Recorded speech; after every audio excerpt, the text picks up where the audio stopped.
Hello बच्चों, चलिए प्रश्न को देखते हैं। तो दिया गया प्रश्न है कि निम्न में से कौन अर्ध धातु है।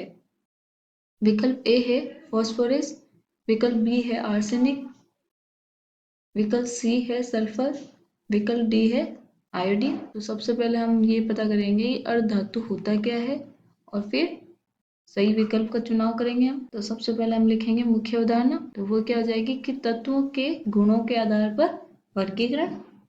हमने पीरियोडिक टेबल के तत्वों के उनके गुणों के आधार पर उनको वर्गीकृत किया गया है, जिसमें हमारे धात्विक, अधात्विक और अर्धधातु यानी कि उपधातु के रूप में हमने उसको वर्गीकृत किया है। तो चलिए हम सबसे पहले हमारे क्वेश्चन में देखते हैं कि अर्धधातु होता है।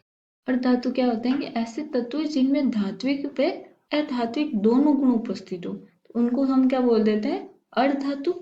ये लिख देती हूँ मैं, ऐसे तत्व उपस्थित हो तो ऐसे को हम क्या बोल देते हैं, अर्धधातु। तो हमें पता है कि हमारी पूरी पीरियोडिक टेबल में सिर्फ 7 तत्व ऐसे हैं जो अर्धधातु की तरह व्यवहार करते हैं, तो वो हमें याद होने चाहिए।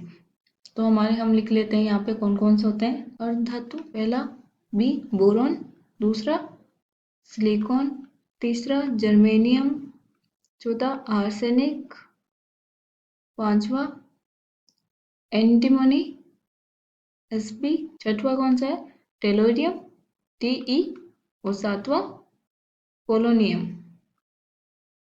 तो ये सब हमारे क्या है, अर्धधातु है। तो हमें क्या पूछा गया क्वेश्चन में कि निम्न में से कौन सा अर्धधातु है। तो हम देख लेंगे, फॉस्फोरस हमारी अर्धधातु में नहीं आता।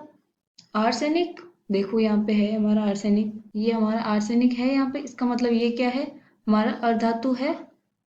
सल्फर भी नहीं है इसमें, आयोडीन वाला भी नहीं है, तो इसका मतलब हमारा जो विकल्प बी है वो सही उत्तर है। आशा करती हूँ आपको समझ में आया होगा। धन्यवाद।